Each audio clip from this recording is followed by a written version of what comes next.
예, 안녕하세요. 닥터곰의 비뇨의학 장진석입니다.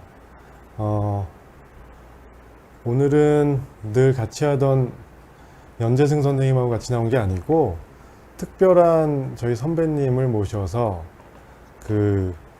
오늘의 주제를 하나 갖고서 설명을 좀 듣고 말씀을 나눠볼까 하는 자리입니다. 오늘 주제는 전립선 비대증 환자분들에 있어서 수술적인 치료를 하는 경우가 많은데요. 어떤 수술 방법이 있고 최신지견으로는 어떤 것들이 있는지에 대해서 한병규 선생님을 모시고 말씀을 듣고 또 질문을 받아보도록 하겠습니다. 네. 안녕하세요. 이렇게 만나 뵙게 돼서 반갑습니다. 저 퍼펙트 비뇨기과 한병규 원장이라고 합니다. 반갑습니다. 네. 네. 저희 한병규 선생님은 제가 정말 믿고 항상 배움을 구하는 저희 선배이시자, 제가 서울대병원에서 레지던트를 할 때 그때 저희 임상 교수로 쭉 계셔서 가깝기도 엄청 가깝고 수술도 엄청 잘하시고 학문적으로도 역량이 매우 뛰어나신 분이고요. 요즘은 개원을 하신 지 이제 얼마 되셨죠? 2009년에 했으니까 이제 12년 차 네. 되셨는데요. 주로 이제 전립선 비대증 환자분들 수술적 치료를 전문적으로 하는 퍼펙트 비뇨의학과라는 병원을 운영하고 계시고, 신사역에 있습니다, 병원은. 그래서 아마 국내에서 가장 권위자 또는 경험이 제일 많으신 비뇨기과 전문의가 아니실까 생각이 되거든요. 그래서 양력 소개는 뭐 이런 걸로 가름을 하고요. 이거는 제가 이제 옛날 기사를 보다가 발췌를 한 건데요. 뭐 저희 병원이 아니니까 저희 병원 광고는 아니고, 이 퍼펙트 비뇨기과에서 홀랩 수술이라고 하는 최신 전립선 수술을 제일 많이 한 걸로 알려져 있습니다. 주로 대학병원에서 많이 시행을 하는데 우리나라에서는 어디서 많이 했다고 하셨죠? 일단은 이 레이저 장비가 들어온 지가 이제 2002년도에 처음 이제 장비는 들어왔는데, 그때 이제 삼성 서울병원에서 처음 도입은 했습니다. 그런데 수술 자체가 너무 어려워서 그때는 이제 많이 하지는 않으셨고, 이제 레이저를 그냥 도입만 하셨는데, 2008년도 9년도부터 서울대, 부산대, 그리고 삼성의료원은 이미 있었고, 그 다음에 저희, 그렇게 해서 그게 그렇게 4군데 정도가 프론티어였고, 아직까지 서지컬 볼륨은 수술 실적은 그 4병원이 제일 수익권입니다. 수익권이고, 네. 그리고 유일하게 의원급으로는 저희가 네. 거의 부산대병원하고 가장 건수가 많은 걸로 알고 있는데요. 맞을까요? 예, 네. 부산대병원하고 저희가 3,000 케이스 돌파한 병원은 우리나라에서 저희 병원하고 부산대병원만 있는 걸로 알고 있습니다. 네.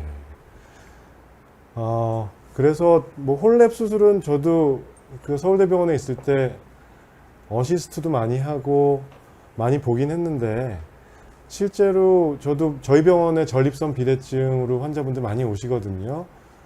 근데 약물 치료로 호전이 잘 안 되거나 하신 분들은 수술적 치료를 권하게 되잖아요. 네. 저도 수술할 환자분들이 있으면은 이 형님 병원으로 이제 의뢰를 해서 보내곤 하고 있습니다. 그래서 네, 전립선에 대해서 뭐 아시는 분들, 저희 고정적인 청취자분들은 되게 잘 아세요, 비뇨기과 질환에 대해서. 그래서 네. 전립선에 대해서 저도 다룬 적도 많고 질문 수준도 되게 높거든요. 그래서 네. 주로 전립선 염증에 대한 얘기만 주로 하다가 뭐 골반 통증, 증후군 얘기만 하다가 오늘 이제 비대증에 대해서 말씀을 좀 들어보겠습니다. 질문 쭉 올려주시면은 옆에 이제 PD님이 취합해 주시면은 하나씩 바로바로 답변을 드리도록 하겠습니다. 이 슬라이드 거의 이 한병규 선생님께서 만들어 주신 건데 설명을 좀 부탁드릴게요. 전립선이란 거는 전립선이라는 이제 앞전자를 쓰는데요. 사람이 딱 섰을 때 앞에 있다고 하는데, 이게 여기 부분이 왜 앞인지는 저도 사실은 잘 조금은 모르겠으나, 아마 직장의 앞쪽이라서, 치골 바로 뒤에 앞쪽이라서, 그래서 앞전자를 써서 전립선이라고 하는데요. 방광 바로 아래쪽에 요도를 둘러싸고 있는데 이게 뭐 다들 아시겠지만 연세가 드시면서 정상적으로 커져서 정상적으로 커지는데 그래서 방광 출구, 방광이 나가는 이 출구의 저항이 늘어나서 저항이 높아져서 다양한 배뇨 증상을 일으키는 것이 전립선 비대증이라고 할 수 있겠습니다. 네. 그래서 요즘에는 이게 사실은 이제 인구 구조가 구성이 이제 고령화 사회로 우리나라도 진입을 했으니까 이게 질환이냐 뭐 이따가 잠깐 나오겠지만 뭐 80대 이상 남성의 뭐 80%, 50세 이상 남성에서 50% 그렇게 얘기하지 않습니까? 그래서 이게 질환이 아니라 일단 노화의 과정 아니냐 그렇게 얘기도 합니다. 근데 이제 전립선 자체가 제가 이 그림을 갖고 나온 거는 이제 전립선 자체가 커지는 건데 전립선은 이제 우리가 크게 보면은 구획을 나누지 않습니까? 네. 그래서 이제 피막이 있고 요 가운데 요도를 싸고 있는 중심부가 있고 이제 말초대가 있는데 수박으로 제가 예를 많이 듭니다. 네. 수박을 반으로 자르면 이제 색깔이 3개 나오지 않습니까? 초록색, 하얀색, 빨간색. 근데 수박이 커지는 거는 색깔 3개가 다 두꺼워지는 건 아니지 않습니까? 그렇죠. 네. 빨간색만. 전립선도 똑같습니다. 그래서 가운데 요도를 싸고 있는 이 이행대 부분만 자꾸 커지게 됩니다. 그래서 그 요도를 이렇게 압박을 해서 다양한 배뇨 증상을 일으키는 것이 전립선 비대증입니다. 이게 전립선의 단면인데 여기 뻥 뚫린 부위가 소변이 나오는 요도가 되겠고요. 네. 말씀하신 대로 이행대가 점점 커지면은 요 구멍이 눌리거나 좁아지면서 뭔가 배뇨 장애들이 올 수 있다는 말씀이시죠? 네네. 네. 아까 저도 그래서 말씀드리는 게 아까 20cc 정도를 정상 크기라고 보는데 그 나이가 들면은 점점 커지잖아요. 네네. 그러니까 뭐 50대 50%, 60대 60% 정도가 비대증이 있다고 하는데 네. 그걸 꼭 치료를 해야 되는 건지 또 약을 어떻게 써야 되는지 네. 어떤 경우에 수술하는지 뭐 이런 것도 이따가 설명을 좀 부탁드리겠습니다. 네.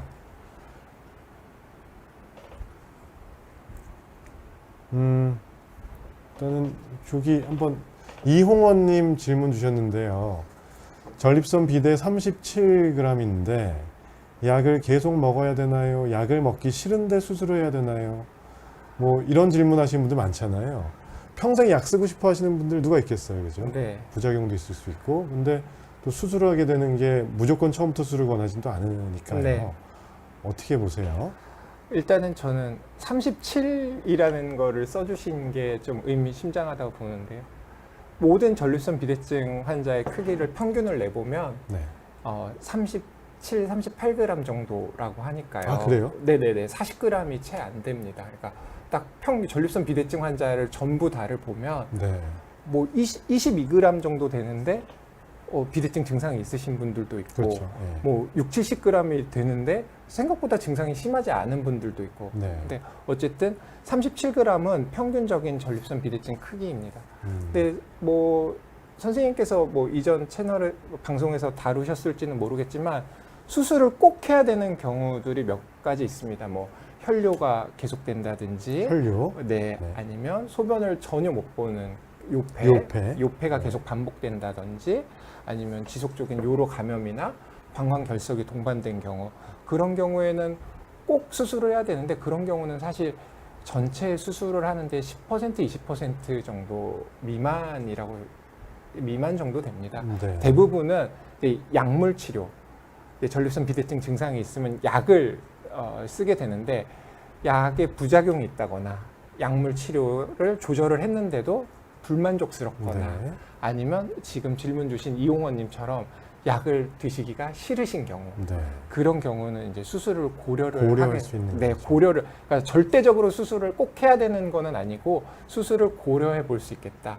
그래서 이따가 잠깐 얘기가 나오겠지만 수술을 하면 또 얻는 것이 있고 또 잃는 것이 있고 부작용도 있을 수 네, 있어요. 네. 그래서 좀 수술은 가능한 한 신중하게 결정하는 것이 좋겠습니다. 아까 선생님 말씀하신 초반에 말씀하신 혈뇨, 뭐 요폐, 방광 결석, 또 요로 감염의 재발, 네. 뭐 신장 기능이 떨어지는 그런 경우는 그러니까 데피니트한 인디케이션, 싫어도 꼭 해야 됩니다. 꼭 해야 되는 경우. 네.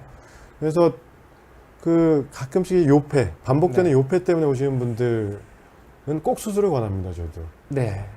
근데 절대적인 적응증은 아니지만 상당히 많은 분들이 약물 지속이 힘들거나 싫어서 수술 네. 받으신 경우도 있죠.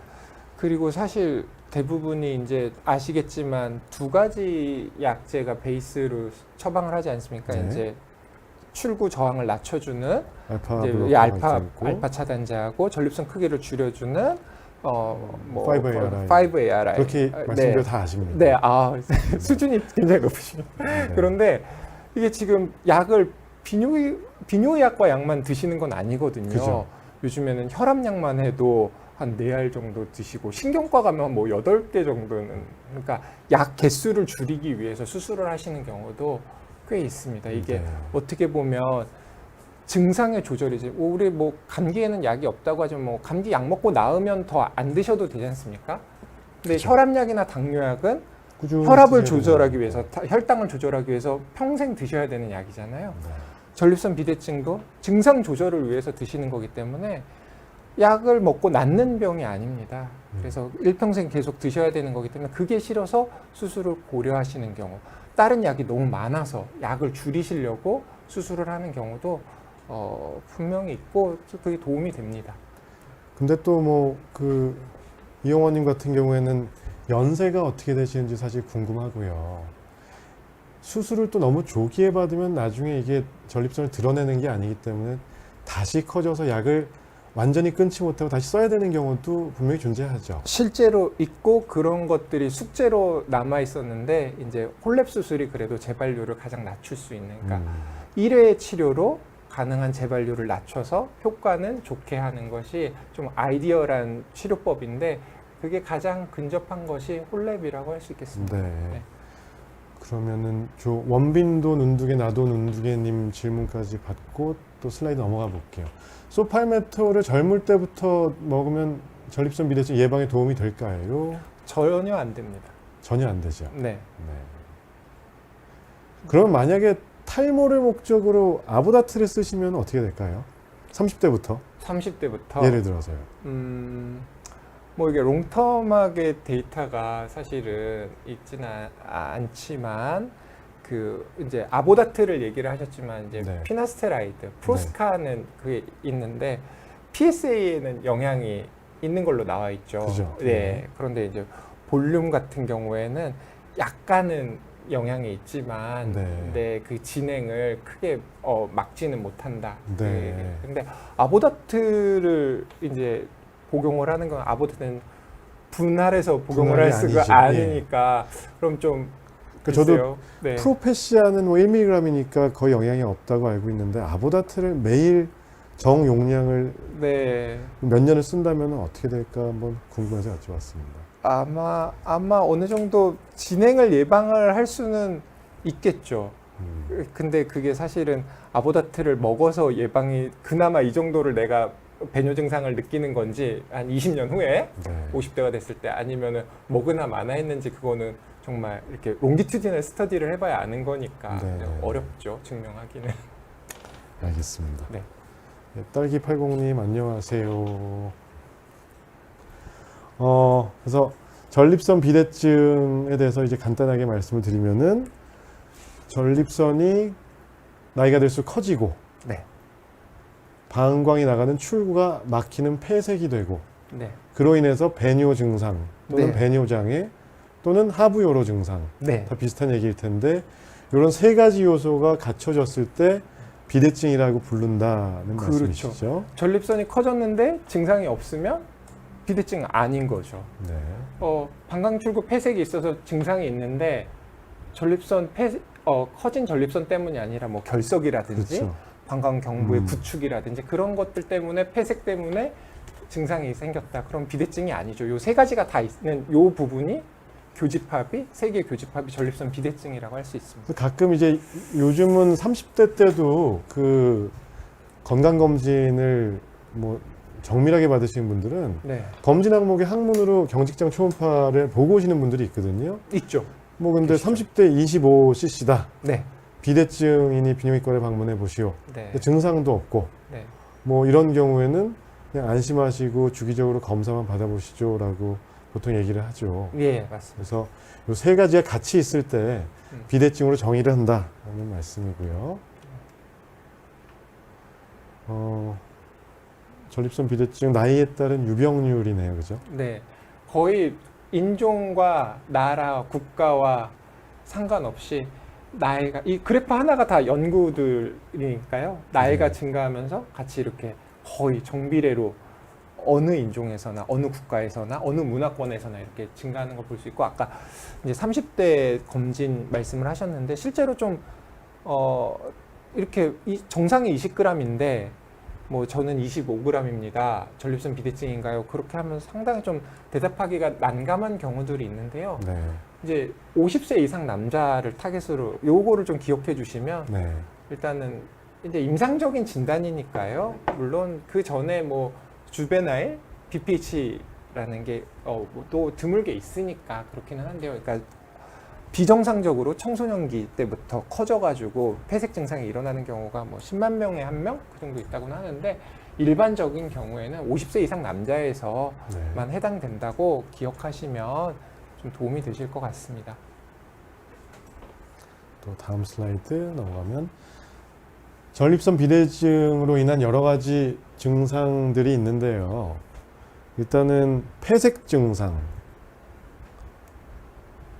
폐색 증상이 보이딩 심톰인 거죠? 네, 아, 예, 맞습니다. 예. 보이딩 막힘으로 인해서 발생할 수 있는 증상들이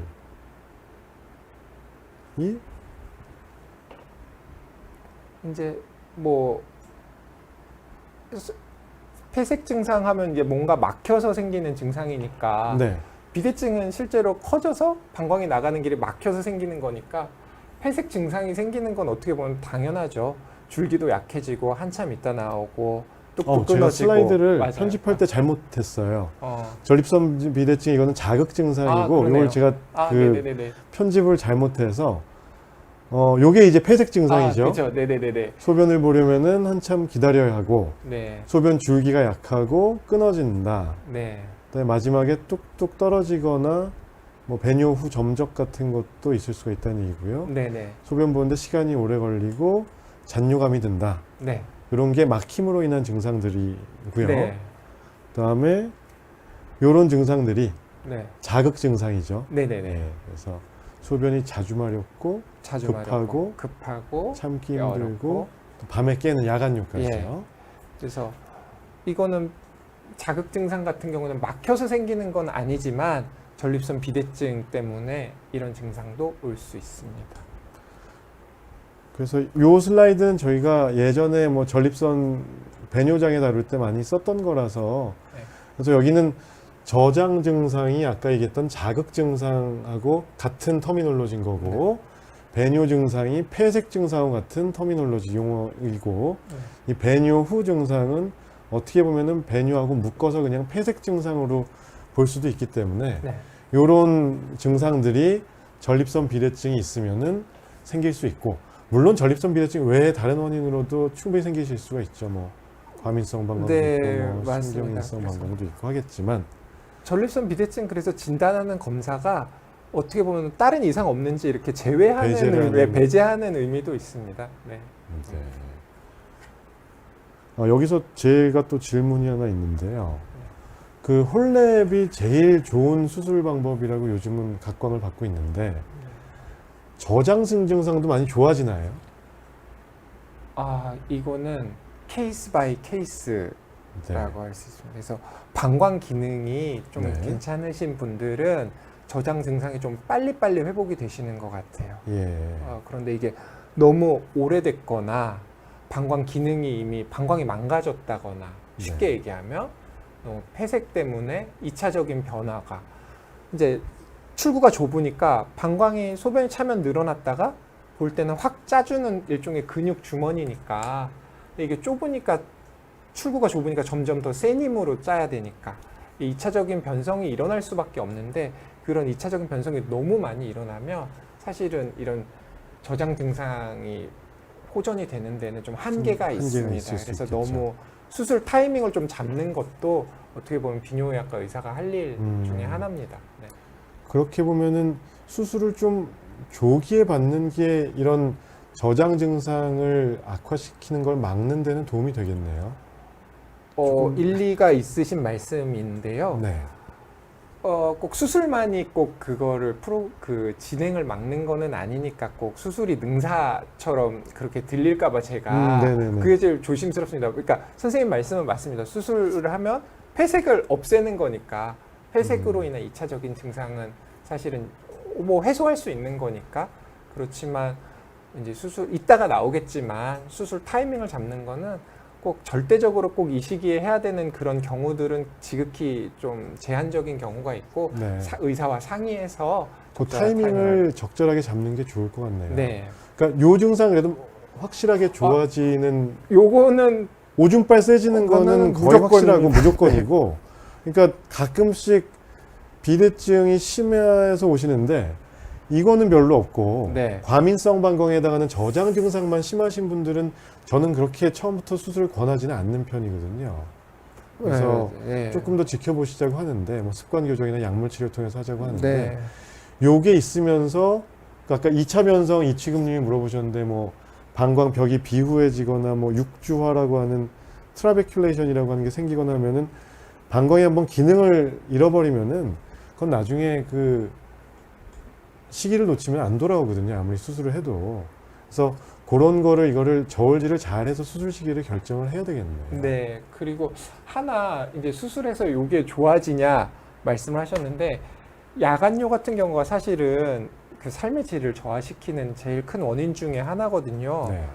그런데 약간 수술 후 야간요와 수술 전 야간요가 좀 차이가 있습니다. 네. 실제로 야간요 횟수는 횟수가 또 중요하잖아요. 이제 하룻밤에 뭐 한 4-5번씩 깨시던 분들.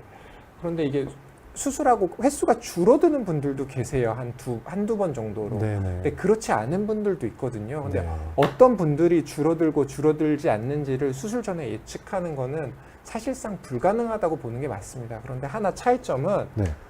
이제 잘 나오질 않으니까 밤에 깨서 화장실에 가는데 안 나오니까 한 1, 2분, 5분, 10분 화장실에 앉아도 계시고 서도 계시고 밖에서 이렇게 힘을 용쓰시다가 잠이 다 깨는 거예요. 네. 그런데 그러니까 그런 일을 줄일 수가 있겠네요. 그런데 수술하고 나면 일단 나오는 건 잘 나오니까 조금 보시더라도 네네네. 나오는 건 잘 나오니까 1분 안에 화장실 가셨다가 다시 주무시러 가니까 수면의 질 자체는 조금 횟수는 그대로더라도 수면의 질은 좋아졌다라고 말씀하시는 환자분들이 꽤 계세요. 네.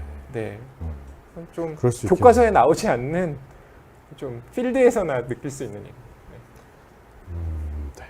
또 질문 들어온 걸 조금 더 살펴보고 또 넘어가겠습니다. 네. 저희가 오늘 딱 주어진 시간이 1시간이어서요. 네. 어떨 때는 뭐 1시간 반 할 때도 있는데 저희 네. 바로 뒷타임에 선생님이 계시니까 조금 빨리 해보겠습니다. 인생은 미완성님, 신경인성 방광 앓고 계시고 야간요.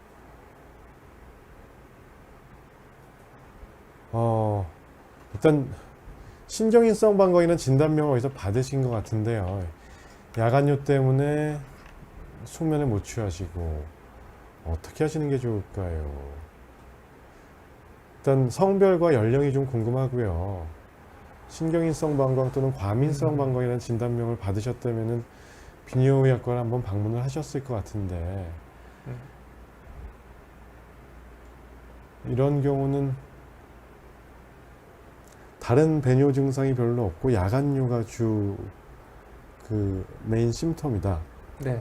그러니까 최근 야간요로 일주일에 2번 정도 최근. 네, 최근 야간요로 일주일에 2번 정도 오줌 누면 많을 때는 1kg 정도, 그러니까 1리터 정도 리텐션이 됐다고 보는 게 맞겠죠? 아마 그렇게 봐야 되겠죠? 네, 그러면 이제 저긴장성 방광, 언더액티브 블래더라고 네. 치면 사실은 뭐 요실금이나 그런 것도 오버플로우 네. 인컨티넌스도 있으실 것 같고 그러면 상의하셔서 그게 맞다면 자가도뇨를 하시는 게 삶의 질을 빨리 좀 향상시키는 지름길 아닐까 싶습니다. 지금 요거 갖고는 너무 제한된 네, 정보라서 정보가 그렇긴 좀 한데 제한적이긴 한데요. 굳이 상황을 유추하자면 비뇨기과에서 검사를 쭉 그 요역동학 검사 같은 것도 네. 받아서 방광 기능 같은 걸 살펴보시고 네. 뭐 일시적으로 또는 어떤 최근의 컨디션, 스트레스, 심리적인 요인, 뭐 습관 이런 것 때문에 그 야간요 또는 수면 장애가 온 거라면은 그걸 먼저 좀 그 습관 교정을 하시는 게 도움이 될 수 있고, 만약에 진짜로 1리터까지 꽉 찼다가 흘러나오는 수준으로 이렇게 밤에 그 나오거나 깨신다면은 그때는 말씀하신 그 자가 도뇨, 그러니까 그 조그만 카테터 같은 걸로 스스로 이제 넣는 거죠. 네. 그런 거 교육을 받아보셔야 될 수도 있습니다. 신경일상 방광에서 많이 쓰여지는 어떤 처치요법이기 때문에 한번 비뇨기학과 전문의 선생님하고 상의를 해보시는 게 좋겠습니다. 그리고 이취금님, 배꼽 아래 부분이 결리거나 땡기면서 배뇨가 안 좋으면 뭐 전립선 염증 뭐 이런 거의 가능성도 있겠죠. 네, 뭐 또는 비대증하고 염증하고 같이 있는 경우도 있으니까. 요로결석이 하부에 있거나 방광결석이 있어도 그런 증상이 오실 수 있을 맞습니다. 것 같고요. 네. 호두과자님, 돼지고기를 많이 먹으면 비대증을 유발한다는 얘기는 사실일까요? 돼지고기는 모르겠습니다. 그런데 확실히 나온 건 있죠. 유제품, 육류, 네. 유제품 소비가 많은 문화권, 식습관을 가진 문화권에서는 전립선 비대증이 많이 있죠. 네네. 네. 전립선 비대증이 있고 탈모증이 있으면 약이 유사한데 피부과 비뇨의학과 중 어디를 먼저 가시는 게 좋을까요? 글쎄요. 글쎄요, 팔이 안으로 굽으니까 비뇨기학과 먼저 가시라고 해야 저 같으면은 비뇨의학과를 먼저 갈 것 같아요. 왜냐하면은 그 요즘 그 탈모약으로 쓰여지는 뭐 그 피나스테로이드랑 뭐 두타스테로이드 계통의 약들이 그 보험 급여로 이제 처방을 받으려면 좀 기준이 까다로워졌잖아요. 네. 그냥 내과나 가정의학과에서 그 약을 받기에는 뭔가 검사해야 되는 것도 있고 설문지도 써야 되고 네. 그렇기 때문에 비대증이 심해서 굳이 그 5-ARI라고 하는 그런 약을 쓸 거면은 탈모에도 도움이 되거든요. 근데 비뇨기학과 가시면 보험 급여로 처방을 받으실 수가 있겠죠. 그 조건에 네. 부합한다면. 부합하신다면. 비대증이 있다고 하셨으니까. 네. 네. 그러면 비뇨의학과 가시는 게 맞겠죠. 네. 그리고 밑에 은호 9131님, 비대증 수술 홀랩 외에 다른 수술법이 좀 이따 나옵니다. 이제 말씀을 드리고요. YS 린다님, 정관 수술 관련해서는 뭐 오늘 다른 질문 다 해주셔도 되는데 오늘은 전립선 비대증이나 이런 거에 관해서 먼저 한번 쭉 훑어보고 나중에 시간이 조금 남으면은 말씀을 드리겠습니다. 참고로 저희 이전 영상에 보면은 정관 수술 다뤘던 클립들도 많이 있거든요. 그래서 그거 한번 참조해 주시면 좋겠고요. 그 다음에 프란치스코님, 예. 65세의 비대 간헐적 혈뇨 PSA 3.5 조직 검사 받았으나 암은 아닌 걸로 나왔습니다. 의사선생님께서 경과를 지켜보다가 조직 검사를 다시 받을 필요도 있다고 하셨는데 요거 답을 한번 부탁드리겠습니다. 조직 검사도 많이 하시나요? 네, 저희는 많이 합니다. 네네. 그런데 프란치스코님께서 궁금해하시는 거를 일단 단도직입적으로 답을 말씀드리면 조직 검사에 부작용이 없다면 여러 번 하신다고 해도 크게 몸에 무리가 가지는 않으실 것 같습니다. 그렇지만 이제 비대증이 있으시고 간헐적 혈뇨도 있으시고 PSA가 3.5라면 크기는 얘기는 안 해주셨지만 전립선 볼륨이 크기가 좀 상당히 있으실 것 같아요. 네. 그래서 증상이 심하시다면 수술을 한번 고려를 해보시고 수술을 하면 전립선 부피 자체가 PSA를 만드는 공장 자체가 없어지는 거기 때문에 PSA가 쭉 내려갈 수가 있습니다. 그 이후에 PSA를 추적하시는 것도 한 가지 방법입니다. 계속 이렇게 전립선 조직 검사가 상당히 좀 고통스럽고 그죠. 한 번 하면 다시 하고 싶지 않은 검사인 거는 맞습니다. 그래서 그런 것도 방법이고 어쨌든 근데 부작용이 없다면 그러니까 합병증이 생기지 않는다면 몸에 부작용이나 무리는 오지 않습니다. 더 중요한 거는 이제 PSA를 규칙적으로 팔로우업을 하시는 게 제일 중요하겠죠. 네, 그게 제일 중요한 말씀이신 것 같고요. 그 홀랩 수술하시면서 조직 검사도 같이 하시나요, 보통? 이제 필요하면 하는데 이제 환자분한테 설명을 드립니다. 네. 그래서 이제 PSA라는 수치가 높아서 암의 가능성이 있습니다. 그런데 이제 홀랩 수술 같은 경우에는 그 다른 레이저 수술과는 다르게 그 조직을 얻어서 그렇죠. 검사를 할 수가 있거든요. 조직 검사를 먼저 하고서 홀랩 수술하신 거 아니고 수술하면서 조직을 얻은 다음에 그 떼어낸 검체로 나간다는 말씀이시죠? 네, 그리고 이따가 말씀드리겠지만 이제 몸 안에 남는 부분이 있거든요. 네. 이제 전통적인 그 이제 침생검이죠. 네. 그거를 함께 시행도 가능합니다. 아, 그렇군요. 네네네. 그리고 실제로 뭐 홀랩 수술하고 나서 전립선 암이 진단이 돼도 크게 치료 이후에 전립선 암 치료에 큰 영향을 주지는 않습니다. 네, 네. 네. 알겠습니다. 그러면 또 뒤에 좀 진행을 해보고 네. 또 질문을 받겠습니다. 비대증을 진단 내리는 거는 세 가지로 이렇게 나눠서 설명을 해주셨는데요. 네네. 저도 다 하고 있는 검사들이고 네. 전립선 크기를 알아보기 위해서 직장 수지 검사, 네. 그러니까 항문으로 손가락을 넣어서 만져보고 두 번째 손가락으로 만져보고 네. 뭐 암 의심되는 어떤 뭐 딱딱한 부위 결절이 있나 없나 보고 네. 그다음에 전립선 초음파를 봐서 크기가 몇 cc인지가 나오는 거죠. 네. 그리고 어떤 막힌 정도를 알아보기 위해서 요속이랑 잔뇨량 체크하시고 네. 내시경 방광 기능 검사는 보통 같이 시행하시나요? 아니면은 예전에 개원 초기에는 사실은 방광 기능 검사를 했습니다. 요육동학 검사, 네, 요육동학 유로다이내믹 검사. 스터디죠? 근데 예. 요즘에는 지극히 제한된 환자에서만 하고 있고 네. 뭐 홀랩 수술을 결정하는데 뭐 이게 꼭 필요한 필수 검사는 아니기 때문에 요즘에는 저희는 하고 있지는 않습니다. 네. 그다음에 IPSS 증상 점수표하고 네. 배뇨 일지 네. 이런 걸 통해서 그 전립선 비대증을 진단을 내리게 되는 거고요. 네. 뭐 아까 말씀드린 약물 치료 두 가지죠. 네. 알파 차단제. 알파 차단제하고 그리고 남성 호르몬에 여러 가지가 있는데 그 중에 이제 디하이드로 테스토스테론이라고 이게 전립선에 계속 자라라라는 시그널을 계속 줍니다. 그래서 요 디하이드로 테스토스테론을 차단을 하면 실제로 이렇게 전립선을 자라라라는 시그널이 없어져서 크기가 줄어듭니다. 그래서 네. 그런 것을 노리고 이렇게 두 가지를 크게 대표적으로 쓰고 있죠. 네. 그래서 요게 이제 탈모 약에도 그렇죠. 탈모 겸용약이라고 보통 흔히들 알고 계시는 게 요 약이 될 거고요. 네. 요 약에서 이제 주의사항은 전립선 크기를 좀 줄여주는 효과가 있잖아요. 네. 뭐 적게는 20%에서는 50%까지 크기 감소 효과가 있는데 그 PSA라고 또 중요한 아까 얘기했던 그 전립선 암 표지자를 네. 그것 또한 40~50% 정도 네. 6개월 이상 사용하면은 낮춰주기 때문에 네. 그거를 꼭 감안을 해서 네. 해석을 해야 되겠죠. 네. 그래서 네.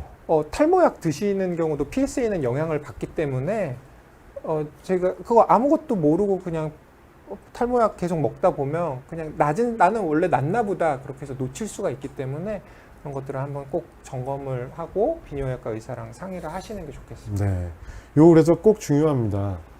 이 약을 쓰면서 PSA 수치가 2.5가 나왔다 그러면은 한 5.0 생각하셔야 돼요. 네. 그래서 3.0 미만이라고 해서 나는 전립선 암 가능성이 없고 뭐 이렇게 생각하실 것이 아니라 역산해서 곱하기 2 정도로 해서 그 감안을 해주셔야 된다라는 거는 꼭 기억을 해주셨으면 좋겠습니다. 자, 이제 전립선 비대증 수술적 치료에 대해서는 한병규 선생님께 좀 네. 부탁을 드리겠습니다. 아까 이제 계속 말씀드렸던 게 이제 커진 전립선이 방광 출구를 폐색을 일으켜서 그러니까 일단 근본적인 치료는 출구를 확보하는 게 근본적인 치료겠죠. 그래서 이 시청자분들 여기 잘 보이실지 모르겠지만 방광이고 커진 전립선이 이렇게 막고 있는데요. 비대된 전립선 이렇게 여기가 방광 입구 정구라고 보시면 되는데요. 이제 전립선에서 방광으로 넘어가는 곳이라고 보시면 됩니다. 전립선이 시작하는 곳이라고. 네. 그래서 이 부분이 이 부분이 됩니다. 그래서 네. 이제 비대된 조직을 제거해서 어떤 방법으로든지 어떤 방법으로든지 목적은 얘를 이렇게 만드는 게 목적인데 그렇죠. 깔때기 모양으로 소변이 나가게 좋게 만들어주는 게 어쨌든 이게 근본적인 치료죠. 전립선 네. 비대증의 근본적인 치료는 약이 아니라 수술입니다. 그게 뭐 홀랩 수술이라는 게 아니고 네. 어떤 방법으로든지 비대된 조직을 제거해서 출구를 확보하는 것이 수술이고 그게 전립선 비대증의 근본적인 치료라고 할 수 있겠습니다. 그래서 이렇게 된 거를 이렇게 뚫어놓는 뚫어주셨다. 이쪽 까맣게 보이는 이쪽이 방광 쪽이니까 네. 여기가 요 까맣게 보이는 데가 여기라고 보시면 되고 예. 여기가 여기라고 보시면 됩니다. 네. 그래서 말씀하신 대로 비대해진 조직을 수술로 제거한다. 그렇죠. 아까 벤 다이어그램에서 이제 세 개가 교집합이 있었잖아요. 네. 비대된 조직을 제거하니까 이 벤 다이어그램을 깨는 거죠. 비대된 조직을 제거해서 출구를 확보해서 배뇨 증상을 회복하는 것이 수술이고 그게 근본적인 치료라고 할 수 있겠습니다. 벤 다이어그램이 뭔가요? 왜 그러세요? 아, 이제 처음 들었어요. 요거요? 네, 아, 네, 네, 네.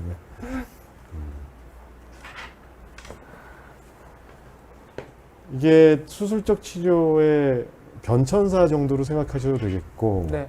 아까 은호 9131 네네네. 인가요? 예. 네, 질문 다른 주셨죠. 방법이 다른 뭐 방법, 있는지. 네, 뭐 있는지. 네, 사실은 크게 이제 네 가지, 이제 먼저 두 가지로 나누면 이제 개복하냐, 개복이요. 네. 네, 요도를 통해서 내시경으로 하냐. 내시경을 하냐. 근데 이제 개복을 하는 거는 개복 말 그대로 배를 열고 하는 거고 요즘에는 요즘은 뭐 거의 네, 없죠. 거의 네. 없고 뭐 한 해 우리나라에서 한 10,000건 정도 전립선 비대증 수술이 이루어진다고 그래요. 네. 근데 200건 미만입니다. 복강경 로봇 합쳐서 개복 수술의 네. 경우에는 200건 미만이니까 거의 이제는 안 한다고 보시면 되겠습니다. 이제 나머지 대부분은 네. 이제 요도를 통한 내시경을 통해서 네. 하는데요. 네. 아무튼 이 방법들은 다 개복이 아닌 내시경. 요도, 네. 고추 입구로 들어가서 네. 내시경을 통해서 어떤 조작을 가한다. 맞습니다. 뭐가 됐든 간에. 네. 얘가 TURP인가요? 네. 네. 절제술은 TURP. 그러니까 대패로 나무를 깎아내듯이 조각칼로 이렇게 깎아내듯이 이렇게 깎아내는 수술이 절제술이고 네. 이게 아마 가장 전통적이고 골드 스탠다드. 네. 스탠다드라고. 골드 스탠다드고 가장 오래되기도 했고 이 수술 방법 중에서는. 네, 개념은 뭐 19세기 말에 벌써 이미 나왔고 현재 같은 기구를 사용해서 하는 건 1930년대부터도 가능했다고 하니까 네. 굉장히 오래된 수술법이죠. 그렇죠. 네. 그다음에 기와술은 KTP 레이저 같은 네, 거. 맞습니다. Vaporization. KTP, HPS. HPS. 이제 돋보기로 햇빛을 모아서 태우는 것처럼 종이를 태우는 것처럼 순간적으로 고온의 레이저를 조사해서 고온으로 조직을 태워버리는 거. 네. 네. 그다음에 저희가 오늘 중점을 가질 거는 홀랩이라는 방법이고 네, 이제 다음 슬라이드 넘어가 볼까요? 네, 이건 TURP 설명이네요. 네, 네, 네. 그래서 이제 절제경이라고요. 이렇게 내시경. 요새는 이렇게 접안 눈을 보고 하지 않고 이제 카메라 비디오를 연결을 해서 하죠. 여기처럼 이렇게 전기가 연결된 이런 루프를 이용해서 저렇게 대패질하듯이 이렇게 깎아내는데 이게 전립선도 자라야 되니까 혈관이 굉장히 발달해 있지 않습니까? 그렇죠. 그러니까 네. 항상 이렇게 깎으면 혈관이 노출이 피가 나죠. 됩니다. 네, 음. 그래서 항상 피가 많이 나고 이거는 지금 굉장히 피가 안 나는 잘된 수술을 한 거지 피가 상당히 많이 납니다. 그래서 수술 기간도 입원도 오래 해야 되고 소변줄도 좀 오래 차야 되는 그렇죠. 그런 좀 단점이 있는데 어쨌든 효과는 오랜 시간 동안 입증된 확실한 네. 치료라고 할 수 있겠습니다. 확실한 치료인데 단점은 출혈의 소지가 좀 많고 오래 수술 후에 이제 안정 기간이나 네. 뭐 피가 잘 멎는지를 확인하고 소변줄 거치 기간도 좀 길죠. 네, 그렇습니다. 이게 제거된 전립선 조직들인가요? 네, 조직들입니다. 네. 이게 고전적인 TURP고요. 네. 이홍원님 그 유로리프트도 좀 이따가 말씀을 드릴 거예요. 네. 그다음에 KTP는 안 넣으신 것 같고 홀랩 수술의 개념. 이게 이제 컴퓨터 그래픽인데요. 이제 전립선 비대증이 이렇게 이제 왼쪽, 오른쪽 그리고 가운데 이렇게 세 군데가 커질 수 있다고 하는데 이렇게 사실은 이거는 좀 약간 과장돼 있기는 한데요. 이제 광선검으로 이제 네. 스타워즈 보면은 문을 쫙 오리는 게 철문을 녹이는 게 나오지 않습니까? 근데 그런 식까지는 아닌데 이런 식으로 레이저를 조사해서 실제로 보면 아까 수박을 제가 왜 말씀드렸냐면 이 레이저를 조사하는 면이 수박의 빨간색하고 하얀색 사이라고 보시면 됩니다. 그래서 수박의 빨간색하고 하얀색 사이를 이렇게 레이저로 그대로 통째로 빨간색을 통째로 분리한다고 보시면 됩니다. 안쪽에서. 사실은 소변이 흘러가는 유체니까 네. 흐르는 물이니까 살짝 또랑만 내줘도 살짝 긁어서 통로만 내줘도 한 2, 3년은 편하게 계실 수 있는데 그만큼 또 쉽게 재발하겠죠. 그래서 그렇죠. 홀랩 수술은 이제 통째로 제거를 하니까 그만큼 재발 자라나와서 재발을 하기에는 시간이 오래 걸리죠. 실제 영상인 거죠? 네네네. 선생님이 네. 수술하신 거죠? 요 팁 요렇게 깨진 거는 우리 병원 기계입니다. 너무 요거요? 오래 써가지고요. 네. 그런데 이제 이게 전립선 비대 조직이고 이쪽에 이제 전립선 남는 쪽입니다. 그래서 이렇게 실제로 보면은 혈관이 이렇게 노출이 돼도 이 혈관을 한번 지혈을 하면 이 혈관에서는 다시 피가 나지는 않습니다. 왜냐하면 이미 분리가 됐기 때문에 네. 네, 그래서 출혈이 적고 출혈이 적네요. 네, 아까 좀 눈썰미 있으신 분들은 보셨을지 모르겠지만 TURP는 이제 조직이 타게 됩니다. 타서 이렇게 까맣게 재처럼 남게 되는데 그렇죠. 얘는 네. 하얗게 되죠. 상대적으로 이제 남는 조직에 그 데미지가 적어서 손상이 좀 적어지겠죠. 회복이 조금 빠른 장점은 있습니다. 네. 다음 넘어가시죠. 네. 네. 저기 신태섭님께서 선생님께 수술 받으신 분인가 봐요. 아이고 네. 감사합니다.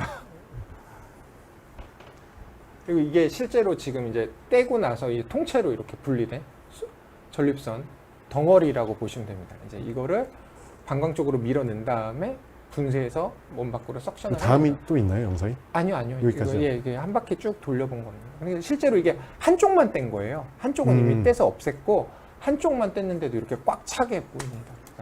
요거를 하면서 TURP도 같이 해주시나요? 아니면 뭐 그 아예 사실은 인스톨레이션을 그냥 예, 처음에 네. 수술 초기에 이제 배우는 그러니까 초보자 시절에 네. 초보자 분들이 한 번에 다 제거를 못하면 남는 조직이 있으면 이제 TURP로 남는 거를 제거를 하기도 하는데요.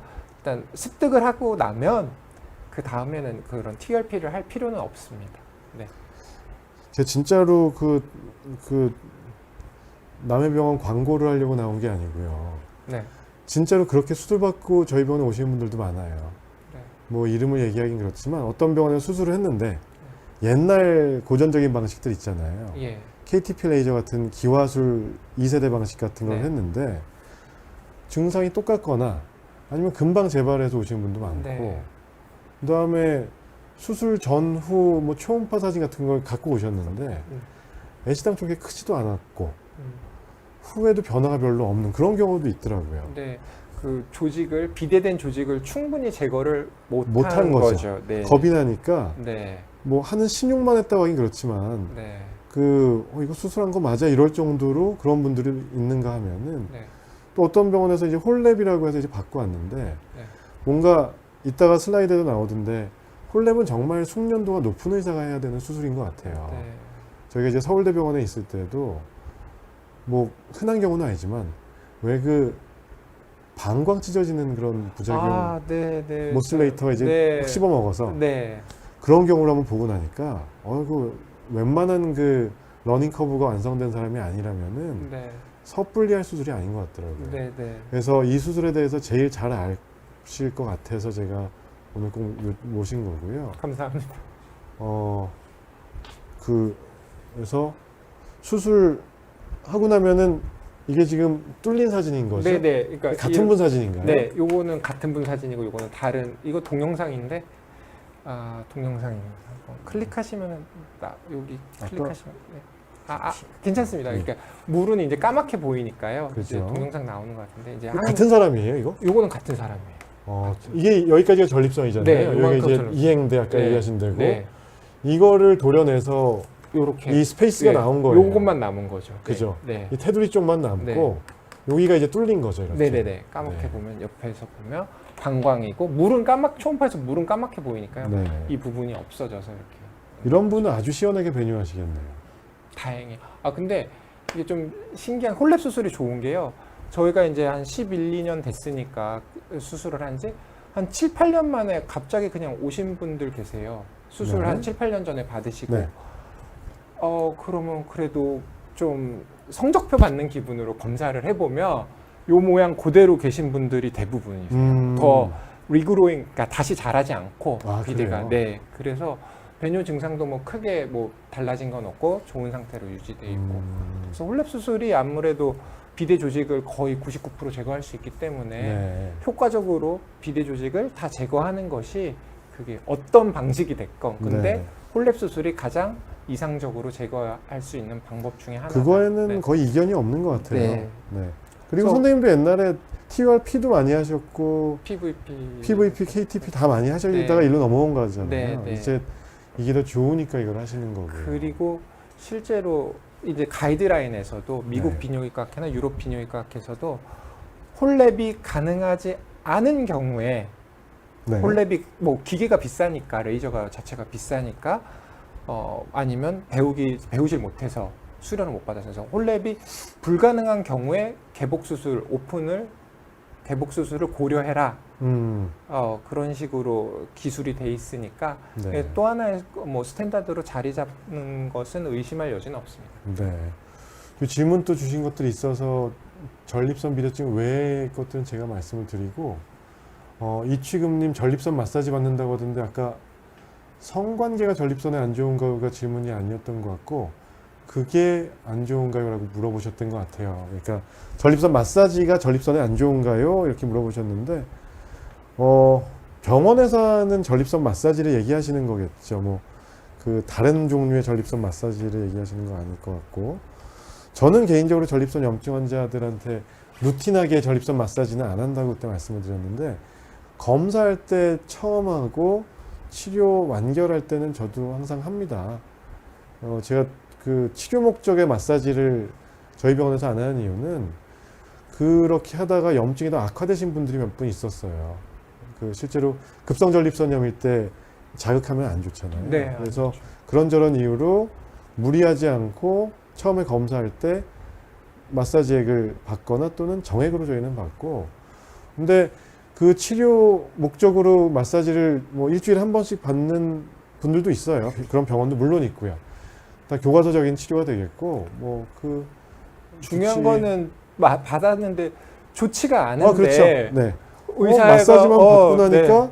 통증이 됐건 배뇨 증상이 더 악화된 것 같다. 그러면 중단해야 네, 되는 거고요. 그러면 억지로 받는 그런 건 아니고요. 네. 그 행위 자체가 나쁠 거는 사실은 없습니다. 네. 도움이 될 수도 있죠. 네. 유로리프트에 대해서 한번 말씀을 해주실 수 있을까요? 이홍원님 질문 네. 주셨는데 저희도 하기는 하는데 유로리프트도 하시죠? 네네 하긴 하는데 유로리프트는 이제 가장 큰 장점이 성기능에 장애가 거의 없다. 성기능 장애가 네, 없죠. 그런데 수술만큼 효과를 보기는 사실은 어렵습니다. 근데 홀랩 수술이나 TURP가 성기능에 큰 영향이 있냐?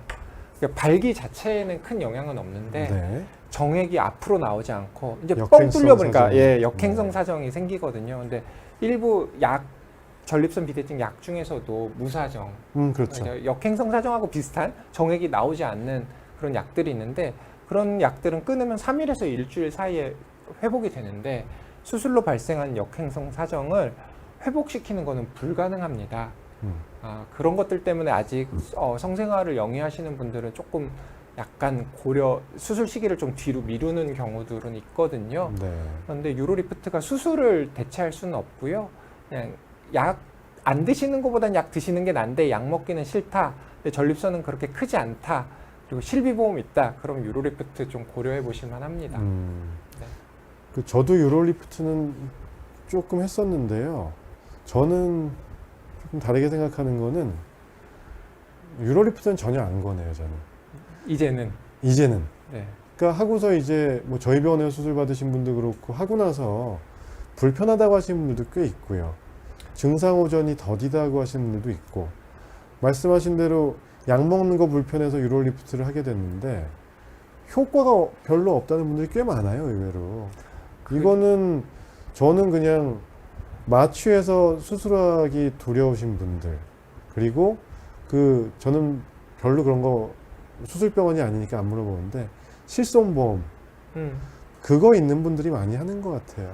이게 사실 비급여고 재료도 비싸고 그렇기 때문에 사실 실손보험 없으신 분들은 사실은 부담이 경제적인 그리고 방송에서 부담이 보니 많아요. 그런 거를 한다는 얘기는 그런 방송은 아마 광고를 하는 방송 아마 비용을 내고 출연하는 그런 방송들일 거예요. 그러니까 이렇게 뭔가 TURP도 할 수 있고 이 레이저도 할 수 있고 유로리프트도 할 수 있는데 이 중에서 장단점을 비교한 다음에 뭘 하시겠습니까? 할 수 있는 병원에서는 해도 되는데 네. 오로지 무기가 마취를 할 어떤 그 포지션이 안 되거나 뭐 그래서 할 수 있는 게 유로리프트밖에 없다? 그럼 당연히 이걸 권하게 돼 있죠. 근데 이거 해서 성기능의 부작용이 뭐 덜하다는 거는 맞는데 증상이 좋아지려고 하는 수술인데 부작용이 없으려고 수술을 받는 게 아니잖아요. 네. 그러니까 그건 좀 고민해 볼 여지가 있는 것 그래서 같습니다. 유로리프트 시술을 받으시고 뭐 4개 걸었다, 뭐 몇 개 2개, 걸었다, 4개, 2개, 4개, 6개 그렇게 하셨다고 하는데 그게 하나가 거의 100만 원 돈이니까요. 그죠. 근데 그거 하고 안 좋아지셔서 다 제거하고 네, 그 하나 값으로 기기 하나 값으로 홀랩 수술 받고 좋아지신 분들도 꽤 계세요. 저희 병원 맞아요. 오셔서.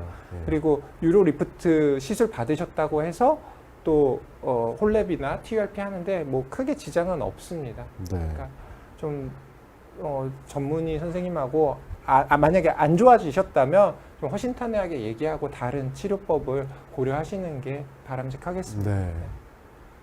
저희 가족이면 저는 안 권할 거예요. 진짜 유로리프트는. 네. 그리고 내시경 요도로 들어갈 때 안 아프게 하려고 뭐 리도카인 젤리도 바르고 이런 홀랩 수술 같은 거 할 때는 마취를 걸고 하죠. 네, 하반신 마취, 하반신 마취, 네. 척추 마취를 하고요. 네. 그 최경원님 질문. 홀랩은 비교적 안전한 수술 같은데 최고령자 수술하신 분이 저는 98세. 98세요? 네. 98세요? 아 근데 98세신데 정말 액티비티는 뭐 한 70대 같으세요? 저는 이렇게 옷 갈아입으시는데 터미네이터신 줄 알았어요. 98세요? 네네네. 그건 저희 병원에는 98세 분 한 번도 오신 적이 없네요. 네. 네. 저희 마취하는 데는 어렵지 않으셨고요.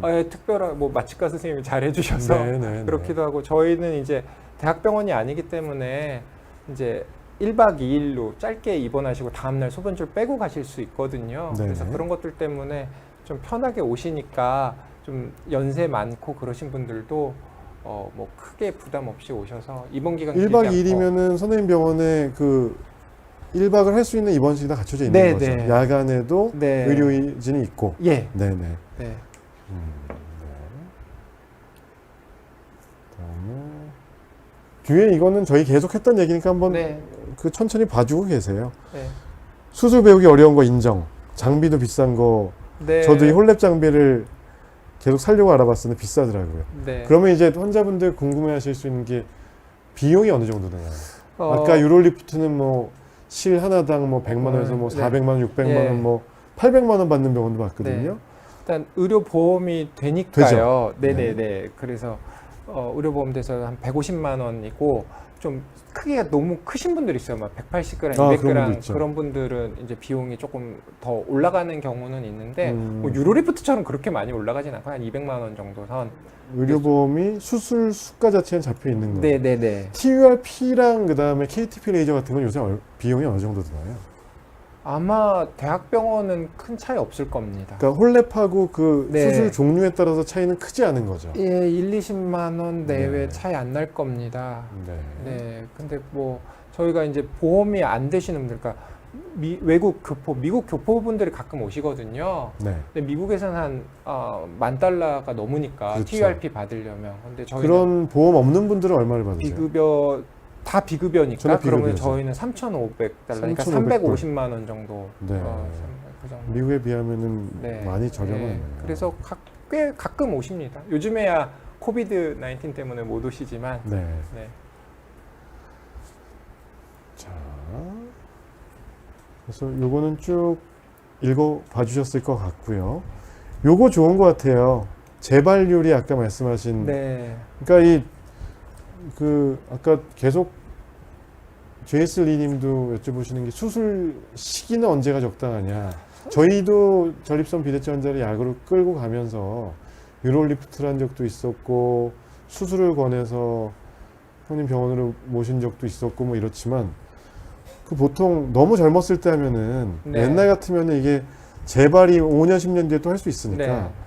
전립선 비대라는 것 때문에 수술을 살면서 2번, 3번 하실 필요는 없다. 조금 더 기다려봤다 하시자라고 했는데 네. 만약에 재발률이 이렇게 적다면은 네. 뭐 좀 공격적으로 또는 수술을 원하시면은 좀 일찍 받으셔도 되겠네요. 네. 그래서 역행성 사정과 수술을 해서 절대적으로 좀 좋아지실 만한 그런 전립선 사실은 초음파 보고 대부분 크기만 많이 연연하시는데요. 네. 사실 모양도 사실 중요하지 않습니까? 모양 네, 중요하죠. 이렇게 방광적으로 안으로 돌출이 있거나, 됐거나 네. 가운데 중엽만 커져 있는 경우나 네. 그런 경우는 약이 잘 안 듣고 약이 잘 안 듣죠. 작아도 크기가 크지 않더라도 수술이 효과가 훨씬 좋으니까 예, 그런 예. 경우라면 좀 역행성 사정을 감내하실 수 있다면 52세라도 충분히 수술 고려할 수 있고 역행성 사정이 근데 사실 뭐 건강상의 위해가 전혀 있거나 그런 없죠. 거는 없지만 이제 비가역적이라는 것 때문에 그런데 저희 네. 보면 반반인 것 같아요. 경험해 볼 수 없는 거니까 야 설마 설명은 충분히 들었지만 이럴 줄은 몰랐다 그런 분들 반. 또 나머지는 또 괜찮다. 또 소변은 하루에도 뭐 8번씩 보지만 부부 관계는 또 일주일에 한 번 하시면은 많이 하시는 거거든요. 그 연세에는. 그죠, 그죠. 네. 그러니까 뭐 역행성 사정은 뭐 성감이나 그런 것들은 다 그대로 있으니까 극시간 같은 것은 그래서 뭐 그거는 케이스 바이 케이스로 잘 상의하셔서 나이가 절대적인 건 아닌 것 같습니다. 네. 뭐 저희 질문은 거의 다 받은 것 같고 프란치스코님 선천적으로 방광이 찌그러진 사람이 있나요? 글쎄요. 지금 뭐 블레더 엑소트로피 뭔가 뭐 방광에도 그거는 찌그러진 건 기형이나 아니죠. 아니면 뭐 네. 개실이 있는 경우도 있고 할 수 음. 있는데요. 만약에 어떤 증상이 계속되시면은 전립선에 대한 검사와 내시경 검사 정도를 한번 비뇨기과에서 받아보시는 게 CT에서 방광이 찌그러져 있다고 하면 뭐 때문에 눌려서 찌그러져 있는 경우가 있죠. 그럴 수도 이제 있죠. 메스가 다른 뭐 종괴 같은 게 있는지 한번 다시 물어보시는 게 네. 좋겠습니다.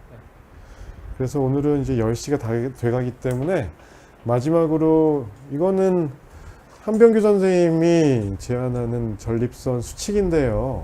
네. 거의 똑같은 것 같아요. 제가 예전에 그 이영진 선생님이 하셨던 수칙도 10계명도 한번 읊은 적도 있고 제가 강조하는 것도 있는데 거의 동일합니다. 금연, 절주. 선생님 한번 마지막으로 읽어주시죠. 뭐 건강 관리 잘 하시면 그 전립선에도 좋다는 거고요. 이제 너무 뭐 이게 받아들이시는 것도 이제 노인성 질환이다 보니까 좀 받아들이시고 전문의 비뇨의학과 전문의랑 상의하시는 게 가장 좋고 일반적인 건강 관리 잘 하시는 것이 전립선에도 좋다고 생각하시면 좋겠습니다. 네. 이러고 살아야 되는 거군요. 아무튼 뭐 마지막 변 네. 초대해 주셔서 감사드리고요. 나중에 시청자분들 종종 뵙죠 뭐. 감사드립니다. 아유 10시인데 늦은 시간까지 시청해 주셔서 감사드리고요. 뭐 전립선 관련된 질문 같은 거 또 수술 관련된 거 질문 있으시면은 그냥 인터넷에 퍼펙트 비뇨의학과 검색해서 한번 거기도 뭐 문의 같은 거 다 접수 네. 받으실 거 아니에요. 네네네. 물어보셔도 되고 저한테 물어봐 주셔도 되고 저희 비욘디 채널에 질문해 주시면은 뭐 어떻게든 답을 드리도록 하겠습니다. 늦은 시간까지 감사합니다. 고맙습니다.